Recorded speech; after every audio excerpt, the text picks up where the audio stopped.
வணக்கம். இது ஐபிசி தமிழின் பிரதான செய்திகள். செய்திகளோடு நான் லக்ஷனா யாதவன். முதலில் தலைப்புச் செய்திகள். சுரேசலவுக்கு எதிரான நடவடிக்கை சட்டவிரோதமானது, சரத் வீரசேகர குற்றச்சாட்டு. அனைத்து முஸ்லிம் மக்களுக்கும் அர்த்தமுள்ள மீலாதுன் நபி தின வாழ்த்துக்கள் உரித்தாகட்டும். மாகாண சபை தேர்தலை நடத்த அரசாங்கம் தீவிரம். அமைச்சர் நலிந்த ஜெகதீச. வலிந்து காணாமல் ஆக்கப்பட்டமையினால் பாதிக்கப்பட்டவர்களுக்கான சர்வதேச தினம் அனுஷ்டிப்பு. ஹோர்முஸ் நீரிணையின் சர்வதேச கடற்பகுதியிலிருந்து அகற்றப்பட்ட கன்னிவழிகள். எதிர்க்கட்சித் தலைவரின் புனித மீலாதுன் நபி தின வாழ்த்துச் செய்தி. தமிழக முதல்வர் விஜய்க்கு 2 நாட்கள் கால அவகாசம். உயர்நீதிமன்றம் விடுத்த இறுதி எச்சரிக்கை. 2027 நோக்கி தீவிரமடையும் விசாரணை. காணாமல் ஆக்கப்பட்டோர் விவகாரத்தில் அனுர அரசு. இலங்கையின் பல பகுதிகளில் வெள்ளப்பெருக்கு ஏற்படும் அபாயம் குறித்து எச்சரிக்கை. விடுதியொன்றில் மர்மமாக உயிரிழந்த நபர் 5 நாட்களின் பின்னர் கண்டுபிடிக்கப்பட்ட சடலம். தொடர்பான விரிவான செய்திகள்.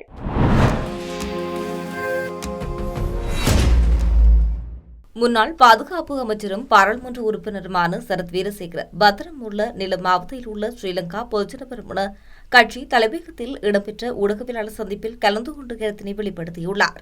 முன்னாள் அரச புலனாய்வு தலைவர் மேயர் ஜெனரல் சுரேசலி பயங்கரவாத தடைச் சட்டத்தின் கீழ் ஜனாதிபதியின் உத்தரவுக்கு அமைய 180 நாட்கள் தடுப்பு காவலில் வைக்கப்பட்டுள்ளார்.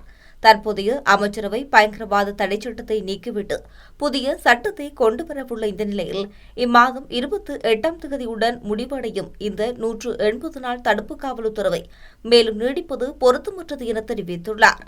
சுரேசலவின் மனைவி ஜனாதிபதிக்கு அனுப்பிய கடிதத்தில் தடுப்பு காவல் உத்தரவில் அவரை விளக்கமறியல் வைக்குமாறும், அவ்வாறு செய்தால் விசாரணைக்கு அவர் முழுமையான ஒத்துழைப்பை வழங்குவார் என தெரிவித்துள்ளார்.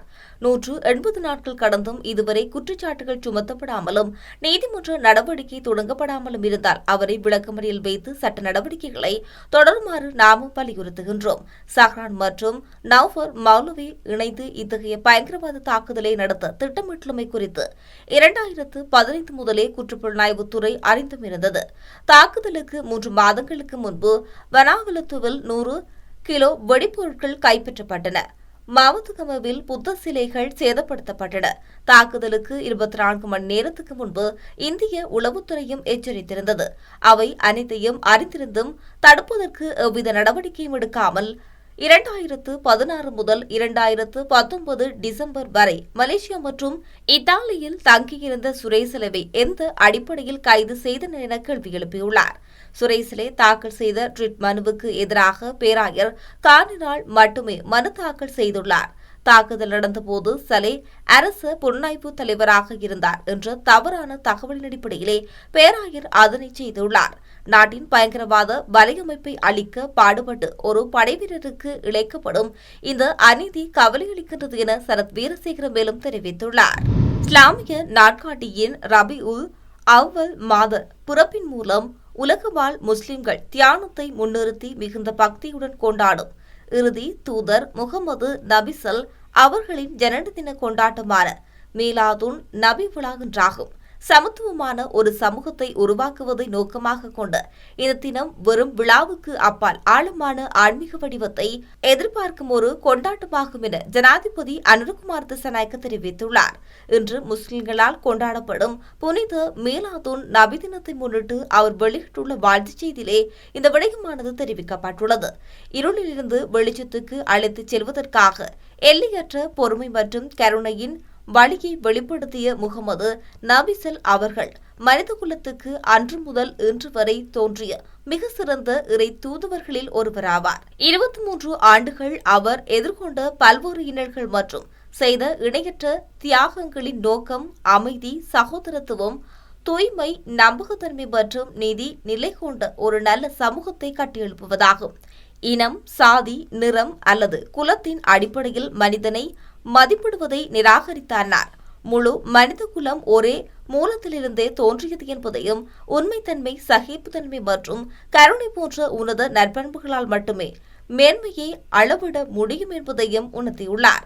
உடைந்த உள்ளங்களை குணப்படுத்தி வெறுப்பிற்கு பதிலாக அன்பையும் பிணக்குக்கு பதிலாக சகோதரத்துவத்தையும் மதிக்கும் ஒரு புதிய யுகத்தை நோக்கிய பயணத்தில் நபிகள் அவர்களினால் போதிக்கப்பட்ட இணையற்ற தியாகம் மற்றும் மனிதநேயத்தின் ஒளி அந்த பாதையை பிரகாசிக்கும் என்பது எனது பலமான நம்பிக்கையாகும்.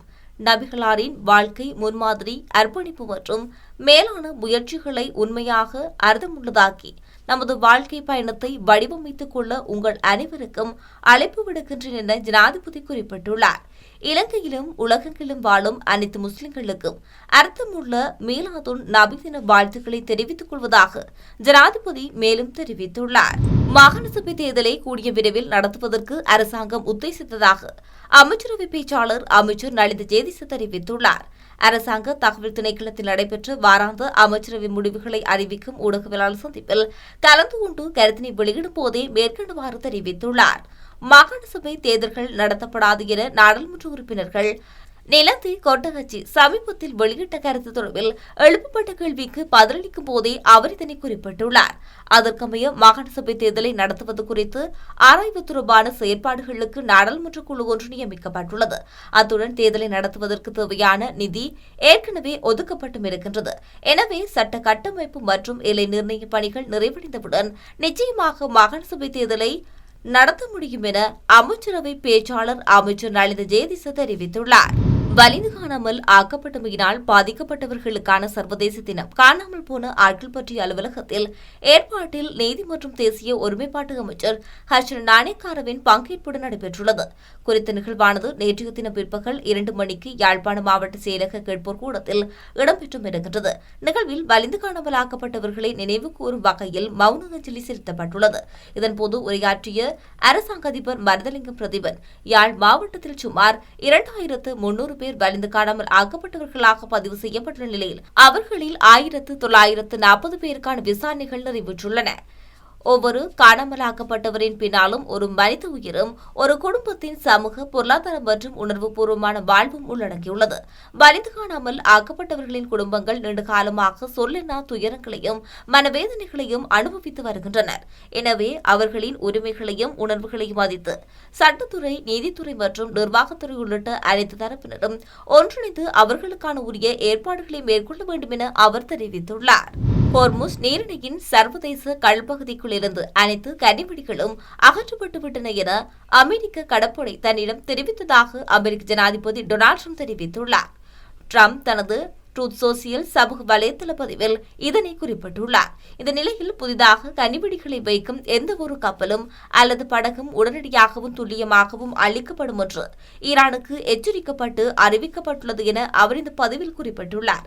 மேலும் நிர்ணயில் கனிவெடிகள் வைப்பதற்கு எதிராக பூஜ்ய சகிப்புத்தன்மை கொள்கை முழு வீச்சில் நடைமுறையில் உள்ளதாகவும் அவர் எச்சரித்துள்ளார்.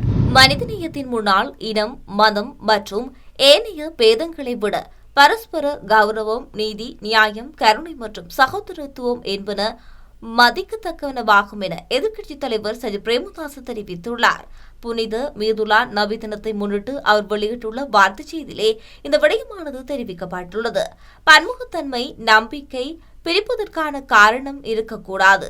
மாறாக அதனை இலங்கையின் பலமாக ஆக்கிக் கொள்ள வேண்டும். வேறுபாடுகளை ஏற்றுக்கொண்டு ஏனையோர்களது உரிமைகளையும் நம்பிக்கையும் மதித்து எந்தவொரு மக்கள் பிரிவினரையும் கைவிடாத சமூகம் ஒன்றை கட்டியெழுப்புவது எமது பொது பொறுப்பாகும். முகமது நபி அவர்கள் காட்டித்தந்த அமைதியினதும் நீதி நியாயத்தினதும் நல்லிணக்கத்தினதும் பாதை இலங்கைக்கோடு ஒளிகாட்டியாக இருக்கும் என அவர் தெரிவித்துள்ளார். ஒட்டுமொத்த இலங்கை முஸ்லிம் மக்களுக்கு இனிய மீலாதுன் நபி தின வாழ்த்துக்கள் என எதிர்க்கட்சித் தலைவர் சஜித் பிரேமதாச தெரிவித்துள்ளார்.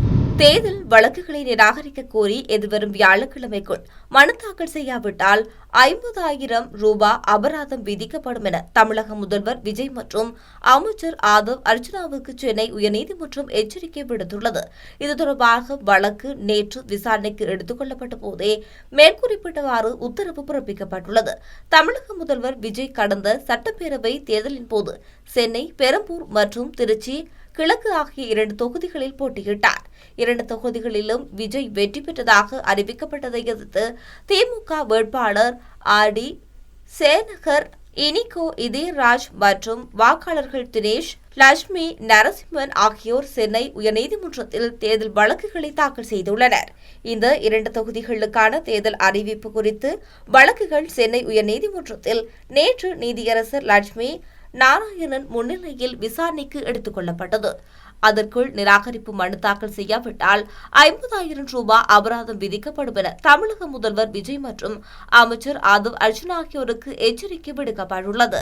காணாமல் ஆக்கப்பட்ட தமது உறவுகளுக்கான நீதியை தேடும் பயணமும் அந்த குடும்பங்களின் பொருளாதாரத்தை மேம்படுத்துவதற்கான வாழ்வாதார உதவிகளை வழங்கும் செயற்பாடுகளும் சமாந்தரமாக முன்னெடுக்கப்பட வேண்டும் என வடக்கு மாகாண ஆளுநர் தெரிவித்துள்ளார். சர்வதேச காணாமலாக்கப்பட்ட தினத்தை முன்னிட்டு காணாமல் போன ஆட்கள் பற்றிய அலுவலகத்தால் ஏற்பாடு செய்யப்பட்ட நிகழ்வு நேற்று யாழ்ப்பாணம் மாவட்ட செயலகத்தில் நடைபெற்றுள்ளது. இந்த நிகழ்வில் கலந்து கொண்டு உரையாற்றும் போதே ஆளுநர் மேற்கண்டவாறு தெரிவித்துள்ளார். பல ஆண்டுகளாக தங்களது உறவுகளை தேடி தவிக்கும் குடும்பங்களின் வலியை நாம் முழுமையாக உணர்கின்றோம். ஜனாதிபதி அனுரகுமார் திசாநாயக்க தலைமையிலான தற்போதைய அரசாங்கம் காணாமல் ஆக்கப்பட்டோர் விவகாரத்துக்கு அதிக முன்னுரிமை வழங்கி செயற்பட்டு வருகின்றது. வடக்கு மற்றும் கிழக்கு மாகாணங்களில் மனித புதைகுழிகள் தொடர்பான அகழ்வாராய்ச்சிகள் நடைபெற்றுக் கொண்டு வருகின்றது. இவ்வாறான இடங்களில் கிடைக்கும் சான்றுகள் முறையாக ஆவணப்படுத்தப்பட்டு நிபுணத்துவத்துடன் விசாரிக்கப்பட்டு நீதி செயல்முறைகளுக்கு உட்படுத்தப்படுவது அவசியமாகும். உண்மை, நீதி, நிவாரணம், கண்ணியம், மீள் நிகழாமை ஆகியன ஒன்றோடொன்று தொடர்புடையவை. உண்மை தேடும் பொறுப்பிலிருந்து இந்த அரசாங்கம் ஒருபோதும் விலகாது. செம்மணி சமூக புதைகுழி தொடர்பான அகழ்வுகளை விஞ்ஞான ரீதியாக முன்னெடுப்பதற்காக 57 மில்லியன் ரூபாய் ஒதுக்கப்பட்டுள்ளதோடு பாதிக்கப்பட்ட குடும்பங்களுக்கு வீடமைப்பு, கல்வி மற்றும் சுகாதார வசதிகளை உள்ளடக்கி விசேட உதவி பொதி ஒன்றினை வழங்குவது தொடர்பிலும் ஆராயப்பட்டு வருகின்றது. குற்றவாளிகள் கண்டறியப்பட்டால் அவர்களுக்கு உரிய தண்டனை பெற்றுக் கொடுக்கப்படும் எனவும் அவர் உறுதியளித்துள்ளார்.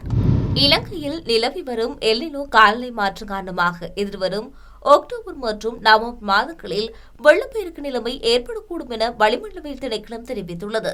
அந்த காலப்பகுதியில் வழமையான மழைவீழ்ச்சியை விட தீவிரமான மழை பெய்யக்கூடும் என திணைக்களத்தின் பணிப்பாளர் நாயகம் அஜித் விஜயமான தெரிவித்துள்ளார். எதிர்வரும் 6 மாத காலநிலை தொடர்பில் மேற்கொள்ளப்பட்ட தரவு பகுப்பாய்வின் போதே இந்த விடயம் கண்டறியப்பட்டுள்ளது. அத்துடன் எதிர்வரும் டிசம்பர், ஜனவரி மற்றும் பிப்ரவரி ஆகிய காலப்பகுதிகளில் எல்னினோ நிலைமை கடுமையாக பாதிக்கக்கூடும். இதேவேளை மேற்கு சப்ரகமோ வடமேல் மாகாணங்களுக்கும் மற்றும் காலி, மாத்தறை, கண்டி, நுவரெலியா ஆகிய மாவட்டங்களுக்கும் எதிர்வரும் நாட்களில் மழை பெய்யக்கூடும். நாட்டில் சில பிரதேசங்களுக்கு 75 மில்லி மீட்டர் அளவில் மழை எதிர்பார்க்கப்படுகின்றது. அது தவிர ஏனைய மாகாணங்களில் எதிர்வரும் சில நாட்களில் வெப்பமான காலநிலை தொடரும் என அவர் தெரிவித்துள்ளார். அம்பலங்கோட பகுதியில் விடுதியில் மர்மமான முறையில் உயிரிழந்த நபரின் சடலம் நேற்று மீட்கப்பட்டுள்ளது.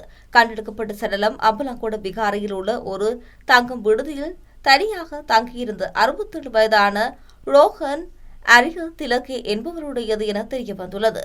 உயிரிழந்தவர் பெந்தோட்ட பகுதியில் உள்ள சுற்றுலா விடுதியின் சிற்றுண்டி தயாரிப்பாளராக பணிபுரிந்து வந்ததாக போலீசார் குறிப்பிட்டுள்ளனர். இந்த நபரின் சடலம் கண்டெடுக்கப்பட்ட போது அது மிகவும் சிதைந்து வீங்கி துர்நாற்றம் வீசியதாக போலீசார் தெரிவித்துள்ளனர்.